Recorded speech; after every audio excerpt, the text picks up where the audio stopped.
Hey, good morning, good morning, good morning, everyone. Hey, how are you guys doing today? Hey, this is Gregory Wilds coming live to you from Houston, Texas with this inspirational morning talk. For first time listeners, I'm on Mondays, Wednesdays, and Fridays at 8:45 a.m. Central Time.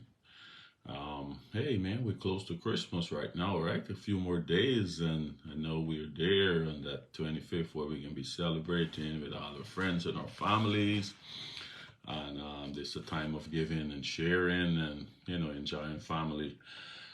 But yeah, so today, what I want to talk about today, since we're approaching this holiday season and all of that, and we did a lot before leading up to this, but our end of year fast. So I hope that's still on people's mind, the people who's going to do it, and I just pray to God you get all the benefits, you follow all the steps we talk about.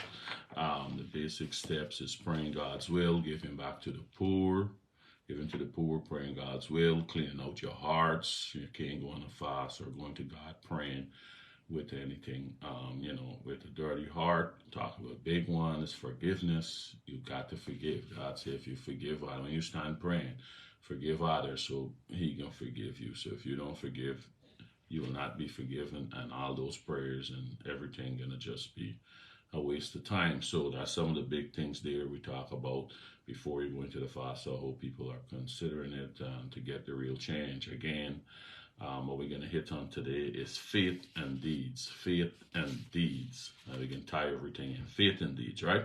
So let's look at the biblical definition because I'm not sure if I ask any Christian, what's faith? This is the evidence of things, the substance of things hoped for, and the evidence of things not seen, which is nice and good to recite the scripture. What that really mean, right?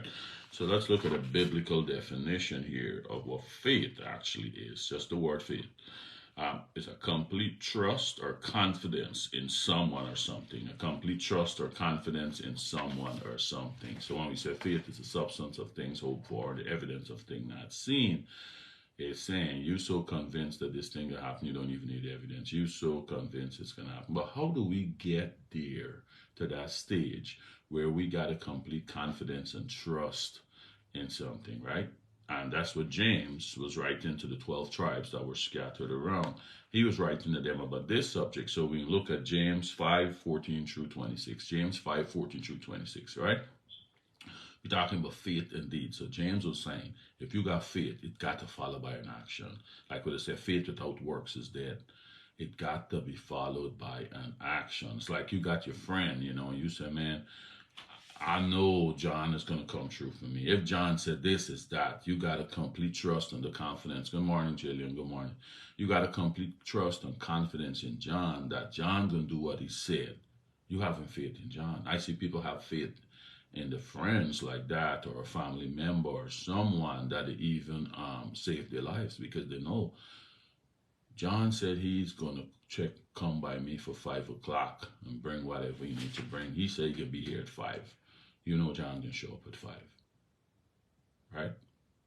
So if the one day John don't show up at 5 or even call you and tell you, hey, I'm running a little late, I got delayed, you know something happened. You got that much confidence in John that you know John is either gonna call me and tell me you're running late or you're gonna show up here. If he do neither of those two, something happened and you already gone out there and you start looking, you start investigating, calling up and lots of shit, John. And you probably could have saved John's life. I see that happen a lot of times. That person have complete confidence. That's faith in John that they have in a nutshell. Complete confidence and trust in someone or something. We do it to our pastors a lot of time. A lot of people reference the pastors. They trust the pastors, whatever the pastors say. They know they're gonna do it. God, they got confidence. Pastor telling them the truth and everything. So pastor or bosses tell us, look, you got some bosses that you trust, and they call you and say, okay, you want a promotion? This is what you do. This is what you do. This is what you do. You do this. You take these courses. You do follow along this path, and you know what? And you could get your promotion. You got confidence and you trust the boss, and you do what they ask you to do, and most likely you get your promotion. That's faith. You got faith in the boss. You got a confidence in them that what they tell you to do is solid and you're going to do it. So let's bring the same knowledge now over to the Bible. So God's saying that's the same way how you trust the boss, how you trust pastor, how you trust the friend, and you actually save the friend life because you believe in them so much. He's saying, same thing with my word. I'm telling you that my word, if you follow it, just like how you follow those instructions from them, those people that I laid out, if you follow it to the T, you're going to get all the breakthroughs you're looking for. You're going to live that abundant life. So that's what it is. So why are we not having that faith in the word like how we have in a mere mortal who God made, right? God made them, and we trust them so much. So why we can't trust the creator, right? So that's what it is in a nutshell. So when you're talking about faith, the action got to follow.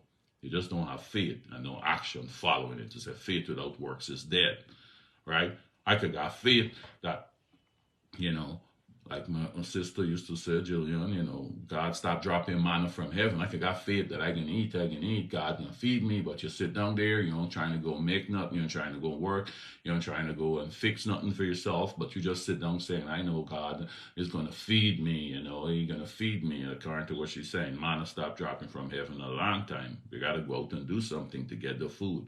Even though he says he's going to feed you, but you probably got food right in the refrigerator in your kitchen, but you don't want to get up out of your bed to go and get that food, but you're just sitting down and saying, that's faith without food. Even that's faith without work, or deeds, right? So that's what James was trying to tell the people. So let's look at some example here we're talking about. This is James 5, we can read from about 14 through 26. So he says, it's faith and deeds. If you're looking in your Bible, that's what it's going to say. He said, what good it is, my brothers and sisters, if someone claim to have faith but has no deeds. Can such faith save them? If they got faith alone, but no action behind it, can that faith save them? He asking the question. Can such faith save them? Suppose a brother or sister is without clothes and daily food. So using an example now to show you how your faith without deeds is no faith at all.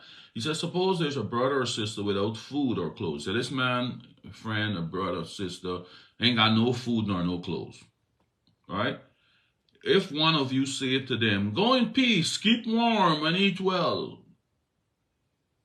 but does nothing about their physical needs, faith by itself, is it not accompanied by action, is dead? He's saying, someone come to you, they ain't got no food, they ain't got no clothes, but the place cold, it's winter time coming on. Now you say, okay, stay warm, eat well, and you have blankets, you have food that you could give to them, but you just telling them, I have faith that God will take care of you. Eat well, stay warm, go your way. And you say you got faith, and God saying, feed the, give to the poor, If you send the person to you, you got the abundance, you can help them, right? And he's saying, so it's that faith you're talking about you got in God, because God said to help the poor. You just send this man away saying, oh, God will take care of you. He's using us to take care. So he's saying, it's that faith? He said, faith comes by action. If you really believe what God said, you would have given the man something. That's faith, following God's word. That's what faith got accompanied by an action. There's one example he used there. But he says, someone will say, you have faith, I have deeds. Well, I'm going to say, you have the faith, I got deeds. Show me your faith without deeds, and I will show you my faith by deeds. He's saying they go together. Faith and deeds go together. Faith and action goes together, right? You don't have one without the other. That goes together. Because if you're doing the action, you believe in this thing, you're doing the action, that's showing faith. That's showing faith. And if you just got faith and you don't do no action, that's dead. That's no faith. If you got just saying you got a faith in God, I believe in God, but you're doing nothing what his word say. You can't say you have faith in God. You're not following his word. You do not have faith in God. Whoever word you following, whoever voice you listen to and following, and you believe in, that's what you got faith in. There's faith things that's not reserved to God.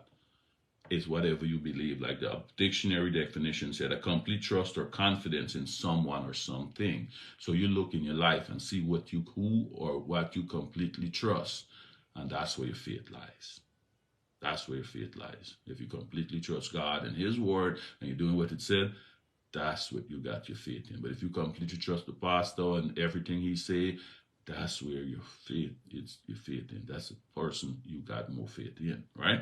In a nutshell. Okay, let's see where we are. But someone will say, you have faith and I have deeds. Show me your faith without deeds, and I'll show you my faith by my deeds. You believe that there is one God. Good. You say you believe that there's one God. That's good for you to believe in there's one God. But here we said, but even the demons believe that and shudder. Even the demons know there's who the true God is, and they tremble every time his name is called, and you know they tremble. They know who the right God. So you saying they believe there's one God, that's good for you. But even the demons know that. Even the demons know that there's one God. They shudder when they hear his name. They tremble when they hear his name because they know the power that he has, right? So you're just saying, oh, there's God. Said that's not enough. That's not enough. You got to do what he's saying too, right? So you foolish person, do you want evidence that faith without deeds is useless? Say, do you really want evidence that faith without deeds is useless? Was not our father Abraham considered righteous for what he did when he offered his son Isaac on the altar? So Abraham, that's why Abraham was so revered and so, you know, we read so much about Isaac, and we talk about his faith because God gave him the promised child and tell him through this child Isaac, you're going to be the father of great nations and all of that. But yet still God turned around and tell him kill the same child. For those of you who know the story, God tell him sacrifice this child. Abraham didn't question God. So let's go on as we're using the example to show them that is what we talk about faith.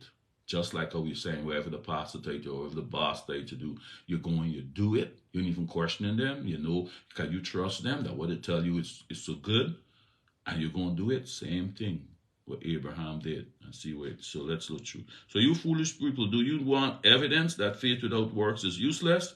Was not our father Abraham considered righteous for what he did when he offered his son Isaac on the altar?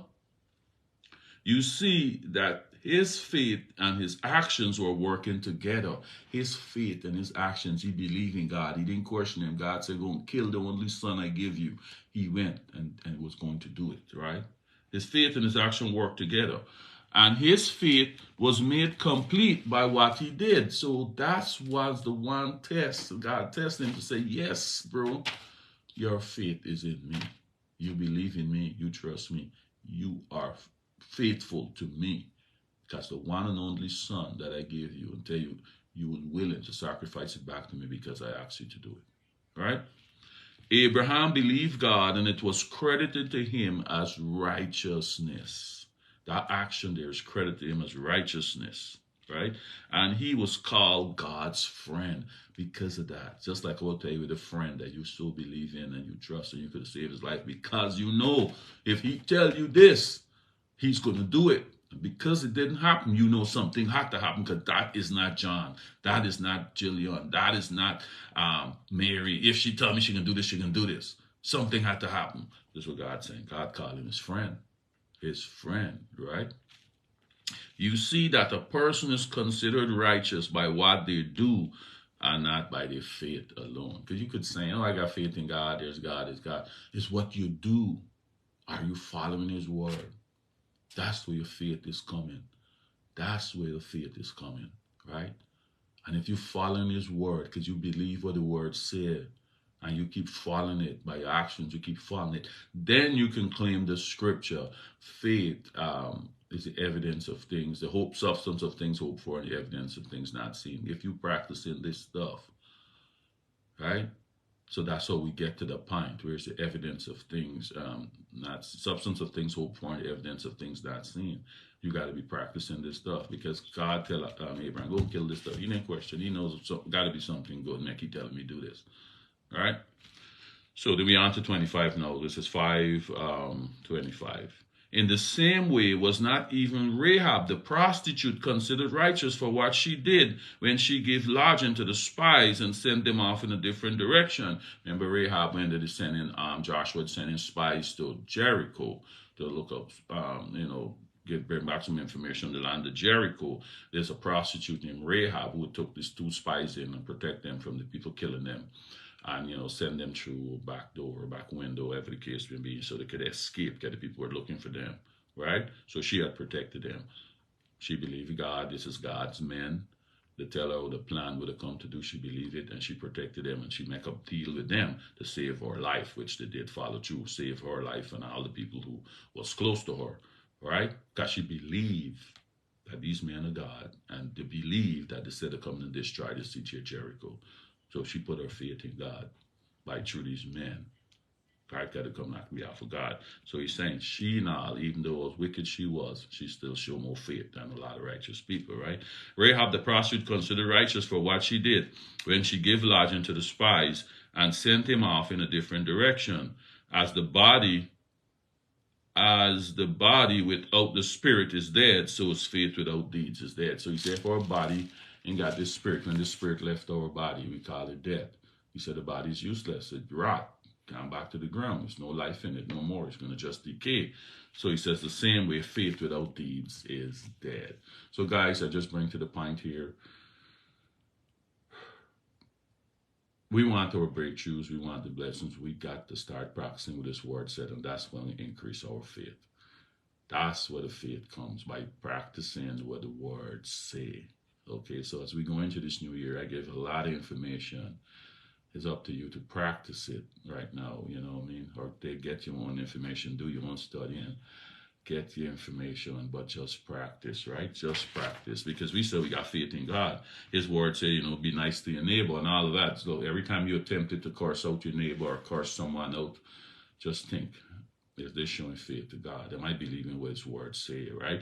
Next time you're tempted to not give to the poor, you're judging people, and somebody asks you for something where you can give it to them, you got it to give, and you know you're making judgment, and just think, am I showing faith to God? Am I doing what he asked me to do? He talked about giving to the poor, right? Talk about give to, because if you put it on your heart to give to someone and the person take it and do whatever with it, it's on them now, because they probably was praying to God and God opened a way and give it to them. They got an answer for that. Now you do your part. I ain't just saying you're going to give anybody the man to bite it. I'm not saying that. But if you put it in your heart to bless somebody, regardless of who the person is, if you put it in your heart and you strongly feel convicted that you do it, it's on the person after, right? So next thing he said, our fight is not against flesh and blood. You know, Paul was telling them, fight is not against flesh and blood. You know, and flesh and blood is not your problem. But how much time you feel tempted right now to go and curse out the person who wrong you, who tell you something crazy, or who do something, who lie. You want to go and you put them in, you know, the amount of things come across your mind to do to them, right? You're swearing, all kind of stuff. But still he's saying, flesh and blood is not our problem. You pray against whatever's leading them. The lying to you, come against the lying spirit that's in them. The cheating on you, come against that cheating spirit that's in them. Right? How much time we tempted just to whack them and get our revenge on them, right? He tell us what revenge is his. You don't want to take revenge. How much time we try to go and get revenge, right? God tell us forgive others so we can be forgiven, right? How much time we still holding a grudge? He said, if you don't forgive, I don't forgive you, right? So all I'm just bringing up some basic things here, right? If we say we got faith and, you know, we trust him and, you know, we got to start practicing what he said. Just like how he's saying the body without the spirit is useless. Faith without deeds, following this word, following through in your action, it is also dead. All right, guys, so I'm going to leave this. It's the Christmas season, man. We're going into a new year. We got to put on a new us. We got to change our mind, renew everything by the renewing of our mind, right? Like the Psalm movie saying, change everything without changing nothing. Meaning physically. Nothing physically. You could be the same person. If you're not happy right now, by just changing your thinking, having faith in this word, you could be the happiest person in the world, but you don't change nothing physical. Your body is still the same way. You're still the same weight. You're still the same size. You're still the same height, but you could be a whole new person if you just change your thinking and put your faith in the right things, right? Trust me, the human being sometimes might slip up. I might disappoint you sometimes where you're putting your faith in. But this word is going to never disappoint you. So put your faith in something that's more sure. All right, guys, I'm going to leave that there, man. And leave that there. We can do a quick little motivational stuff on Friday to send us into the Christmas. But just enjoy your holiday season right now and just practice these little things. All right. Have a great day. We'll talk again on Friday. Okay. Bye. David Paris. Good morning. Good morning. How are you doing?